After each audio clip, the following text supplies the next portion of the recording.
All right, and welcome to the Evergreen Report. I am your host Jay, and I'm super excited. The Evergreen Report is your local news, local overview of what's going on in Washington State with different House bills, Senate bills, what they mean for you as a individual, as a family, as a father, as whatever role that you play in the state. I truly believe that there's a few wars truly going on here in Washington State on the ordinary person, on the parents. Yet alone, we're not. Our leadership is not fighting the true things that need to be fought: homelessness, drugs, um, crime, public safety, all those things that truly matter. And they're focused on things that don't matter. So my goal here is to highlight many different bills, what they mean, and what they mean for you, the impacts that they have, and just go over them. So I went ahead and went through a bunch of different categories. And I started, where did I start?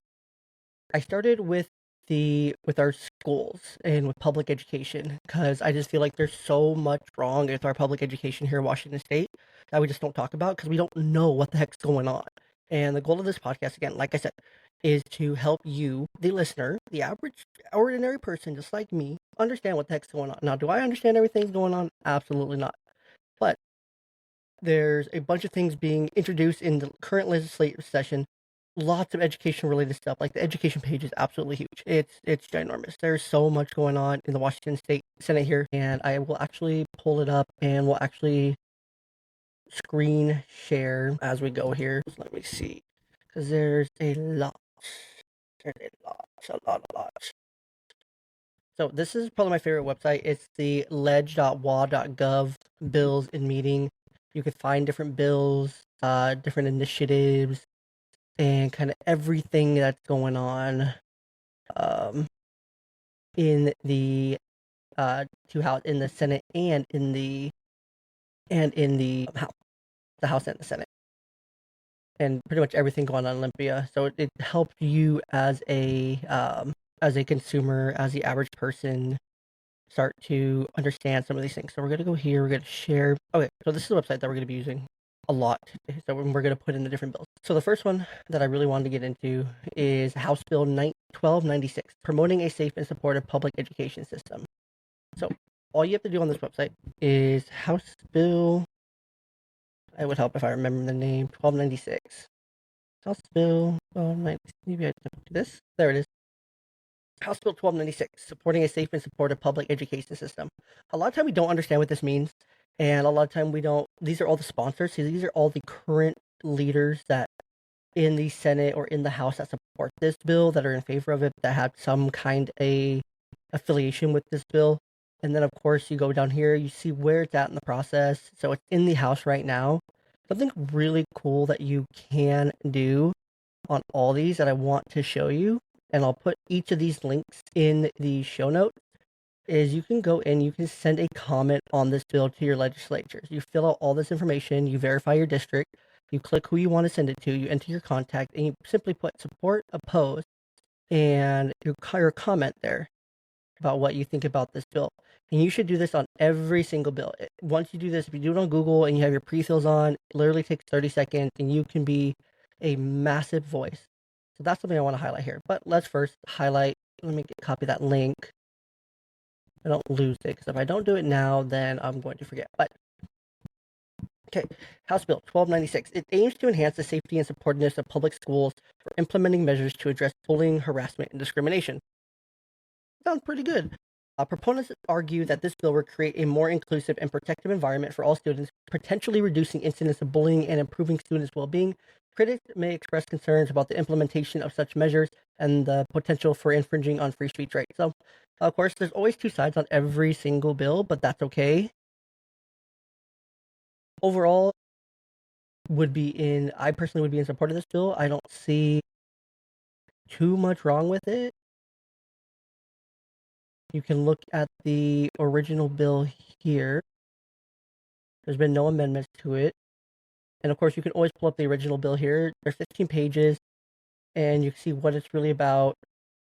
But yeah, so that's kind of how you navigate this stuff. But basically, at an eye's glance, to understand this one, it's protecting our students and, enhancing the safety and supportiveness of public education and implementing measures to address bullying, harassment, and discrimination. which isn't a bad thing. That's a good thing overall. So I personally would support this bill. Senate Bill 5724 is our next one. So 5724. Okay, so as of Thursday, February 20th, you see this one is still in committee. It hasn't passed. It's still in committee. So it hasn't even hit the floor yet. And it's sponsored by so and so. You can send your comments here if you want to support it, and I'll put all this in the show note. I'm really just doing this to give you guys a demonstration, and then we'll start flying through the other bills and whatnot that are here. But I just wanted to highlight the first couple just so you kind of understand. If there are any more that I want to highlight, I'll pull them up on the screen. Improving student access to a dual credit program. This Senate bill seeks to enhance accessibility to dual credit programs, including career and technical education for high school students. And the impact of this bill. Supporters believe that expanding access to dual credit programs will provide students with valuable opportunities to earn college credits and gain technical skills while still in high school, potentially reducing the time and cost required for post-secondary education. Opponents might raise concerns about the readiness of students for college-level coursework and the allocation of resources to support these programs. So, of course, where's the money going to come from? How is it going to be supported? How is it going to be implemented? And what is actually going to happen with it? But overall, at a glance, I think this is really great for our students to be able to have that earlier access to dual credit programs, technical careers, because we need more technical careers. We need more, technical workers. And so being able to encourage high school students to get into that at a younger age and to be able to start doing that and giving them a chance to at least learn and apprentice and start to get that time under their belt. In addition to, getting into the workforce sooner, and maybe college isn't the route for them, and knowing that sooner can save them a ton of money. And I see this as a really, really good thing here. All right, so into the third one. Senate Bill 5654, addressing restraint or isolation of students in public schools. This addresses the use of restraint and isolation methods in public schools, proposing restrictions and requiring policies, incident follow-up, and training. Also, advocates emphasize the importance of safeguarding students' well-being and ensuring humane disciplinary practices. Critics might express concerns about the bill limiting educators' ability to manage classrooms effectively, especially in situations involving student safety. So let's look this up and see if we can go a little bit deeper. No, so that's pretty much what that one is. You may be on either side of that one, depending on if you believe in restraint in schools. Sometimes restraint is necessary for some of the higher need kids to be able to keep the other kids safe. And I don't think there's anything wrong if a kid needs to be restrained for whatever reason or put into an isolated setting for them to calm down or to regulate or whatnot. I don't see anything too bad with that. So I'm more or less okay with that. Again, that Senate Bill 5654, addressing restraint, isolation of students, so on. Again, this one's still in committee. You can see all the bill history. You can see the complete bill, all that fun stuff. And you can even see videos. So it's really cool because you can see it like being heard on the floor and going in. So that's kind of what this bill is. There's a companion bill, House Bill 1795, which is really easy when you click it. Go right here. The same thing. So they go hand in hand. This one, again, is still in committee as of the 17th. Without the majority says do pass. The minority says without recommendation. And then another minority says do not pass. So this one, nothing's really taken. This one might not be taken a pat here. But again, you can always comment, make your voice heard on all these bills. Again, that's super important here. All right, so let's go ahead and stop sharing for now and get back to regular scheduled programs. Senate Bill 5593, adjusting enrichment levies and local effort assistance. This bill, SB 5593, proposes modifications to enrich levies and local effort assistance, which are critical components of school funding. So this bill could have significant implications for the financial resources available to school districts, potentially affecting programs and services offered to students. Discussions may revolve around equity in funding distribution and the reliance of local levies to support education. So this is just levies. You vote on them on your ballot, nearly every time. So it's important to understand what those levies are for, what they're going to, how they're going to impact your taxes, and really understanding those. But then it's really important that you understand like where these levies are going to go and how they can be redistributed. So this one is really important because I don't want all the levies from around the state to all be dispersed around the state. If I'm paying my local levies for my local school district, I want that to stay there. So this one may be something that I would oppose because I want my local school district to be able to control that. And then, of course, Senate Bill 5180, securing the rights of students to a safe learning environment. This one aims to ensure that all students have the right to a safe, civil, and respectful learning environment, free from discrimination, harassment. Again, kids are going to be kids. Kids are so going to bully. You can't stop it all. You can't eradicate it all. But if you can put some things in place to create a safer learning environment for kids that's more supportive, then that's great. Supporters argue that this legislation is essential for protecting students' rights and fostering an inclusive education atmosphere. I don't know what rights are being referred to here, but something very interesting. When it says those things, an inclusive educational atmosphere, it, for me personally, it throws up some red flags because, okay, what inclusivity are we trying to include here? What kids are we trying to protect versus other kids? And opponents may question the bill's implication for school policies and potential challenges in enforcement. Again, all these things, all these bills so far, they highlight a couple really big things, kind of like we talked about in the previous episode when we talked about the LGBTQ curriculum, how there's no funding being given to implement that curriculum. But then you look at something like this, these 5 bills, is that, well, if they are implemented, how are they going to be implemented? How do you enforce this thing? And how do you, fund it if you need to fund it, like the different programs and whatnot? So those things, of course, are to be determined later, because then you would have to get levies and different things in, or pull money from one thing to put it in another thing. And most school districts and our state as a whole is already running at a major deficit. So extra money for extra things and reallocating money that's not there may be incredibly difficult. And we already don't pay our teachers nearly enough either. So these legislative proposals, they reflect ongoing efforts to address various aspects of the educational system in Washington State, from student safety and the inclusivity to funding a program and accessibility. As these bills progress through the legislative process, they are likely to stimulate robust discussions among educators, parents, policymakers, and the broader community. So that's, again, why we're covering them, to help you kind of have an idea. So these are just 5 examples of some of the education-related bills from the Department of Education in our states. Something to think about. So now a few more. I want to keep, hammering into some of these bills and seeing what we can get into. We already talked about House Bill 1296, safe and supportive education system, enhancing the safety, dual credit, addressing restraint, isolation, local levies, securing the right of students. Let's see. Okay, we already went into that. So there's more education related steps. So these are some different bills here. I must have copy and pasted the same thing twice. So let's see. Senate Bill 5181, revisions to parental rights in education. These ones are the ones that I'm incredibly passionate about, because anytime I see anything about reform to parental right, it's overreach. It's overreach of the state to try to get into what I can do as a parent and what I can't do as a parent, telling me what I can and can't do with my child. So originally designed to grant parents comprehensive rights regarding their children's education, SB 5181 has undergone amendments that have raised concerns. Key changes. So this is one I talked about yesterday, and this is one that I am so incredibly passionate about, that needs attention. It needs more and more attention. I want to talk about it all the time. So much that we're going to 5181. And this one's really easy to remember too, 5181. And unfortunately, I need to share the screen. I don't love the process on this one, because this one just keeps getting passed through. I know there's been a ton of cons, a lot of people speaking about this one. And bring it up. So as of Thursday, 20th, today, introduced, it's in committee, on the floor, past the chamber. Now it's moved to the House, and it's in committee. And lots of history on it. In the House, first reading, referred to education. Third reading, passed, yeas, 30, nays, 19. It's passing with the majority, and of course, Democrats have the majority. So if this is a Democrat-sponsored bill, these are different amendments to the bills here.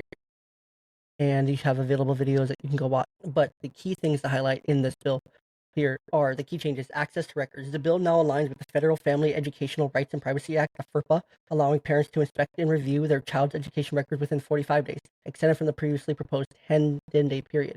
Medical information. Schools are not required to release a student's healthcare information or counseling records to a parent who is the subject of a criminal investigation involving the child, unless a court order is obtained. So, not being able to release that to the people. Impact. A lot of these changes protect students' sensitive information, which, if you are a parent and someone tells you no, you can't get that from about your kid. You can't know that if you go to school and they say, well, no, you can't know what they're doing, or you can't know about why they went to the nurse's office today, or no, you can't know about why they got hurt, or no, you can't know about these different things, or no, you can't know about any of these nefarious activities going on, or you can't know about these things. Like, does that feel right? So you can't tell me what I can't know about my child. You are not in control of them. This is my child. Trying to strip parents of their rights is really wrong.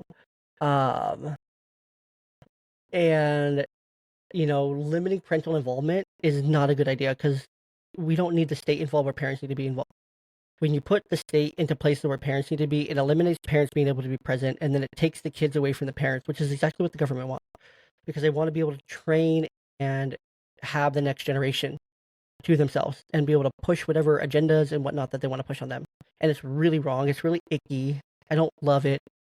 And we have to eliminate this. This bill absolutely should not pass. I would encourage everybody go here to the website that I showed you previously. I'll put in the show notes, of course, and go and make your voice heard while you still can, because this one absolutely should not pass. We have parental rights have to be protected in all costs. We talked about this one on the last episode as well. The LGBTQ curriculum, 5462. I'm interested to see if this one's actually passed and kind of where this one's at. I'm pretty sure this one is already. Also, it's only passed the Senate. Wait, 5462. Okay, yeah, this one's different. I believe this one's already been signed. Inslee passed this one, so this is a different one. Backlog of vehicle inspections. That's unrelated to what we're talking about today. Oh, Senate Bill 5097. Again, this is another one. Having girls. Okay, this one's still in committee, so this one's still early. But safeguarding competitiveness in girls' interscholastic athletic activities. These are the sponsors of the bill. Everyone needs to go and make a comment on this bill, especially if you have daughters. This bill seeks to establish rules ensuring competitiveness in girls' sports, which has ignited discussions about gender identity and participation criteria. The end all be all for this one, for me as a girl dad, is I don't want to see, unless it's supposed to be co-ed sports like recreational league baseball or something like that. That's fine. That's different because that's how that one is. If a girl wants to play baseball in little league, that's fine. If a girl wants to do that, that's fine. But a boy should only get to play baseball. Girls should be able to choose baseball or softball, because maybe a little bit more tomboys, or maybe they just enjoy baseball more and they just want to play baseball. It's okay.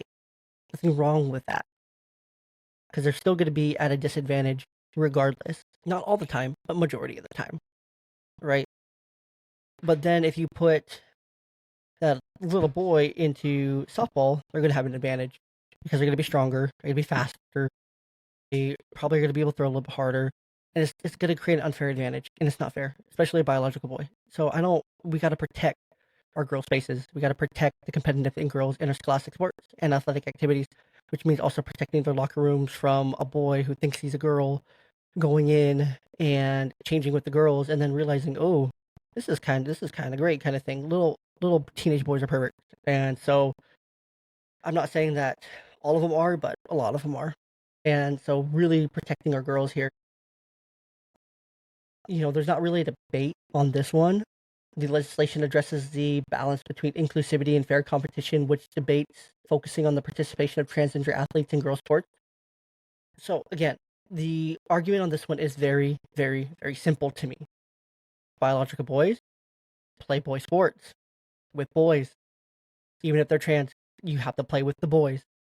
If you're fifth in that division because you're not good enough and the other four ahead of you are just better, that's so be it. You don't get to just go and become a girl and then be first place in that and take away from those hardworking young ladies. It's absolutely not fair at all. And I'm so glad what President Trump is doing to protect girls' sports and to protect Title IX and to protect our hardworking young women who have worked their whole lives to be in these sports and be in these positions, to win medals or to win competitions or to be first place and be on those podiums, or as a collective team to win championships and titles and things like that in their respective divisions, high school, college. And so it's absolutely something that has to be protected and should not be infringed upon at all by biological males. That's the end all be all. There's no discussion here. There's absolutely no discussion. There's no rule. The only rule to be established here, in my opinion, is to not allow it. You can read more into this bill, then you can comment either way how you want to support it. But I would support something like this to support girls' interscholastic sports being for just girls. Senate Bill 5263, Special Education Funding Reform. So removing the enrollment cap for special education, increasing funding multipliers, and adjusting safety net thresholds. While this bill aims to provide more resources for special education, discussions revolve around budget allocations and ensuring equitable support for all schools. So again, same idea. Where's the money going to come from? How is it going to happen? How are we going to, eliminate more barriers to special education? I believe there still should be an enrollment cap for special education because it needs to be identified as a need, not just everyone that says they need it actually needs it. Maybe they just need better instruction. And I think our class sizes are way too big, and so kids that need quote unquote special education may just need a smaller, more supportive environment. School choice would be a huge benefit to this, to be able to have that option for parents and what it all means and how you can, be in support of it one way or the other. And of course, you can always go make your voice heard. I'm showing you how. Nope. 52, 60. So again, this one's just in committee, so it's on the floor. Concerning special education funding, I think special education definitely needs more funding because we do have so many kids now that do have an identified need for that support, that specialized help. But we have to go about it the right ways. We can't just fund and put a bunch of kids in special education and then you basically have a gen ed classroom. It needs to be identified. It needs to be for the highest level of need kids first. And until we figure that out and actually get those kids the support and services they need, I don't think we should be giving it to all and removing enrollment caps and just letting people enroll in special education or not, because then that's not gonna end well. It's not gonna go well, at least in my opinion. Expanding the next bill is House Bill 1404. And different school districts do different things for how they allocate this, but this is increasing student access to free meals served at public schools. I heard a really interesting take on what was I listening to? I don't remember who I was listening to it, but they basically said that us as parents, we have given the schools and the government essentially too much wiggle room here to allow them to feed our kids as much as they do. Granted, yes, some kids and some families do absolutely rely on that food because they have a hard time putting that food on the table for 3 meals a day. It can be really difficult. And it wasn't necessarily shaming, but it was an interesting perspective to think about because we're essentially letting other people take care of our kids for us in those aspects. And we're just not taking care. We kind of, said, here you go, feed them and take care of them and do this and whatnot. And that kind of taken away some of our power as parents, which, kind of led some of us, led us to this point, which is them trying to take our rights away and say, oh, that we're the parent, we can make decisions for them as educators, as the teachers, as the staff, as the state. And it starts with things like this. So this one is a requested bill by Governor Ferguson himself. It has a lot of support here. I would assume this one will probably pass. But again, where is the money going to come from? Where is the money going to come from? Where is the financial feasibility and implementation of logistics of a universal program? And maybe it works. But what kind of food is it going to be? Is it going to be healthy food? Who's going to make sure it's, created? Will it be equal across the whole state where they all get trucks? Who's going to distribute it? Where is it going to come from? Who's going to pay for it? Who's going to transport it? And all those things. So it's just something that really, really needs to be deeply thought through, and not just, a headline kind of thing. This one I don't agree with, period. Or no, I do agree with this. I do 100% agree with this one, and I think this one's important, but it's sad that we got here. Senate Bill 5136, and you may have a different opinion than me on this one, and that's okay. Protecting the rights of parents and guardians by using students' given names in public schools. So, Senate Bill 5136, and I absolutely support this one. I'm not sure where I land on the 1404. I want to know where it's coming from, how it's going to be delivered, and had those questions answered. I don't think we should just do a free meals program unless we know those details and how it's going to be financed feasibly without sending us into, again, more debt that we're already in. In this one, Senate Bill 5136. 5136 proposes prohibiting schools from using names other than a student's given name without parental permission. Again, it's one of those bills that gives parents, it gives us our rights back. It gives us our voices back because we named our kid. We named them that. Maybe it's a family name, maybe it's something important. And then oftentimes students can go to school, change their name, and then students not even tell the parent, or educators not tell the parent. And it's a secret, and there should be no secrets between a school and parents at all. None, zero, zip, zilch, nada. Even when it comes to something as simple as a name. So it's sad that we're at this place to where it has to be a whole Senate bill, but we're here, and if you are in support of this, I would definitely invite you to go and comment on this bill, your thoughts and what it means, and to push this bill through if you support it or if you don't support it. Maybe. I don't know. So that's kind of that. A few more minutes here, and then I want to wrap this thing up for us today. Let's see. Some of these are from the DCYF, Department of Child, Youth, and Families. There's a bill for improving risk assessment in child abuse investigations. So this bill aims to enhance the risk assessment process used during investigations of alleged child abuse, neglect, referrals. So enhancing the risk assessment process would be something great. I work directly in this field, and the risk assessment process is, well, if you're already in different services, we're not going to investigate. We're just going to trust that you already have this handled, you got a support plan in place, and nothing's ever done.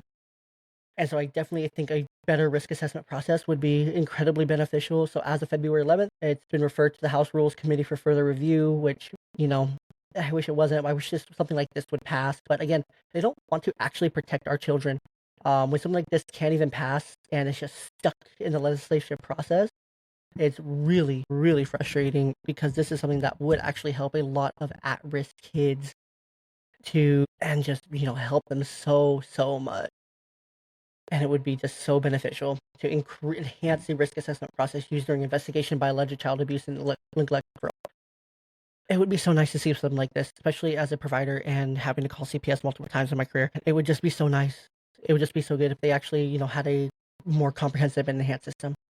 Senate Bill 5620, establishing rights for children in child welfare services. The legislation focuses on defining and protecting the rights of children within the child welfare system. The impact would be codify specific rights. The bill aims to ensure that children receive appropriate care, stability, support while under state supervision. And so this one, this is another one of those good ones, which I can't fight too much because I've heard too many stories. I've seen too many cases to where a child's in foster care and they're mistreated and children are bounced around from foster home to foster home to foster care for whatever reason. And some foster parents are really sketchy. I say the majority are not, but it's the ones that aren't that ruin it for the rest. And so making sure that children have the appropriate care, stability, and support while under state supervision in these state-sponsored foster care homes would be so, so beneficial to them long term. So again, I'm pro. House Bill 1450, implementing a quality rating and improvement system for early achievers program. This one is just strictly about the Early Achievers Initiative quality rating improvement system for that early learning program, which I think would be good because our children learning at an improved rate and having a better quality and better system in place is good for our littles, our babies. The system is designed to provide transparent ratings for early learning providers, assisting parents in making informed choices and encouraging continuous improvement among providers. So again, it encourages providers to get better and to improve their curriculum. And for us parents, when we are looking at different preschools and things like that, to say, hey, that school has a good rating. They're doing really good. They're learning a lot of things. I want to get into that school versus that school. It's the only time you really have school choice. And so you can definitely take advantage of that if you want to be able to set your child up for success. So again, another pro there. Senate Bill 5643, expanding fatality and near fatality reviews. And it's sad, again, that we're here, but we're here.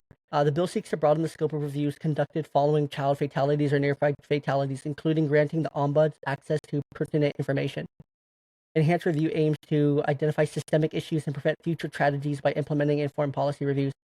So this bill is currently being reviewed by the Senate, as is House Bill 1450. It's in the legislative process. Discussions are ongoing. It's implementation. But it's something like this. It's sad that we have to get here to have a bill that will actually conduct reviews of fatalities and near fatalities and why they happen. Absolutely 100% pro this one because there should be accountability. 100% should be accountability. House Bill 1391 and Senate Bill 5426, establishing grants for community-based juvenile justice programs. Again, juvenile justice programs are already underfunded, but where is this money going to come from? I think is the biggest question. But these are to support community-based initiatives that divert youth from formal judicial proceedings. So helping kids stay out of trouble, or those that are at risk of going to juvenile detention or facing juvenile justice, to help them. So it would help those programs that are, already struggling, that are already underfunded, understaffed, that need, a little bit of boost and support. And grants you don't have to pay back. So grants are great, but where does the money come from? By funding these alternative programs, the legislation aims to reduce recidivism and provide rehabilitative support, steering youth away from criminal justice systems. So helping save our youth and save our kids and get them back on the right track when it's absolutely 100% possible to rehabilitate them and to get them set on a path for success. There's many organizations out there. One that I'll shout out locally here in the Tri-Cities is the Big Bro Joe Foundation. I think would absolutely be amazing. They're both under consideration in their respective chambers. Senate Bill 5274, building more trust. I think every officer should have a body cam for their protection and for the public and for whoever they're interacting with protection as well. Given that two-way transparency is huge. Compensating oversight board members with lived experience. Yes. So providing compensation to members of oversight boards who have direct lived experience related to the focus. So bringing people in who understand, people who were the kid in foster care, people who were in these different situations that had lived it, to be able to recognize and compensate lived experience ensures that policymaking is informed by those directly affected, leading to more effective and empathetic governance. Again, I agree with this one. You want the people who have faced it and lived it to have a voice in making the future changes and reform. That just makes sense. That's just good old common sense there. House Bill 1711 and Senate Bill 5488, managing funds and persons of care. These bills address the handling of funds for individuals in care, specifically prohibiting certain funds from being used for reimbursement purposes.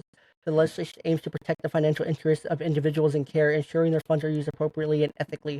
So again, this one I think is a really, really great idea. I hope this one passes because it would then make sure that the kids, when they are in care, let's say in foster care or temporary living situation or whatever benefits they're getting, right, that they go on a card or something. It can be tracked instead of just giving the family a check. They go here and you can strictly use them for the child. Here's your allocation as a homeowner. Maybe you need it for rent, utilities, things like that. Here's your allocation of this, but this is for the child. And it has to be tracked: clothes, necessities, hygiene product, school supplies, food, specifically for them, kind of thing while they're in the care. I think would be huge to be able to track that and for them to actually have a higher quality of care. I love this idea. I think there should be accountability there. I think there's always when it's accountability, I think it's always a good idea. So I would be pro on this. Pretty much all these I'm pro on except for, I think I'm in pro of all these. House Bill 1082 and Senate Bill 5279, convening a stakeholder group on staff qualifications. Again, just a stakeholder group to address and recommend qualifications for staff working with children, youth, and families. So making sure that you get the right people in the door, right qualifications, making sure that they're meeting what the people actually need. Again, I don't see anything wrong with that. I think it's a good idea. Plus, that would maybe get better people in that actually care. There's so much turnover, high burnout, but getting people who actually care and want to do that work could be majorly impactful. And I think would be good. So those bills I'm in full support of. Bill of Rights. So going back to that Bill of Rights again that I want to hit on just one more time before I wrap this thing up. Let's see if there's anything else I want to hit on. Mandatory reporting by clergy. Clergy members would be required to report abuse. House Bill 1211, Senate Bill 5375. So while it's intended to enhance child protection, it has sparked debate over religious freedom and the sanctity of confidential communications such as confessions. I don't think that matters. Religious leaders, if they want to protect their kids and honor and glorify God, they absolutely should be reporting these things because the child feels trusted enough to come to you and to open up to you, and you should be doing what you can to protect that child. I'm pretty sure Jesus wouldn't just hold on to that and not say anything to the right people to actually get the child help and into the right situation. And yeah, I think clergy members absolutely should be reporting. So I am pro that one. Online features, restrict businesses providing online services or products like to be accessed by minors. Oh, yes. House Bill 1834, Senate Bill 5708, regulating addictive online features. So restricting businesses from providing online services or products likely to be accessed by minors that contain addictive features. So yes, this is good. The legislation addresses growing concerns about the impact of screen time and addictive online content on children's mental health. However, it raises questions about enforcement and the balance between regulation and innovation in the tech industry. Every tech industry should have some policies, some rules, some things in place that protect kids. That's a no-brainer. That's absolutely a no-brainer. You need to make a child-friendly version of your app or your content or material that safeguards them, that safeguards their mental health, that safeguards their development, and not just open access to all these things, right? And then parents, again, you should be in total control of what your children are doing online, what they're looking up on their phones and their devices, things like that. You should be able to track every single thing, and you should know. And you should be having those ongoing conversations of online safety. So it's sad that we have to get to a bill to do it, but I think it's more to hold those creating the content accountable than anything else. Wow, there are a lot of bills. I might have to make this a two-parter and jump back into this next time, but we're gonna leave it there. I'm gonna take this and I'm gonna shove all this into because I still have more bills that I want to get into. I told you guys yesterday on the very first episode that there was a absolutely massive list of excuse me. There was an absolute massive list of bills and everything I wanted to get into, and I barely scratched the surface here on everything. But I hope you found this information helpful in some way, shape, or form, because that's what I wanted to be. I just wanted to be helpful. I wanted to help you, the average person, the ordinary, fight back against this war on the ordinary person and the war on families, and how they're trying to come. They're trying to come for our kids. They're trying to take our kids away from us. They want our kids for whatever reason that should make you feel icky. It should make you feel not good. We'll break down Senate Bill 5181 a little bit more tomorrow, and I'll get into that because a deeper dive into that is so important, especially as it continues to make progress. My bad, into the Senate and through the process here, which I don't love. It makes me feel kind of icky that it's just kind of passing and going through despite the pushback and despite people saying no, we don't want that kind of thing.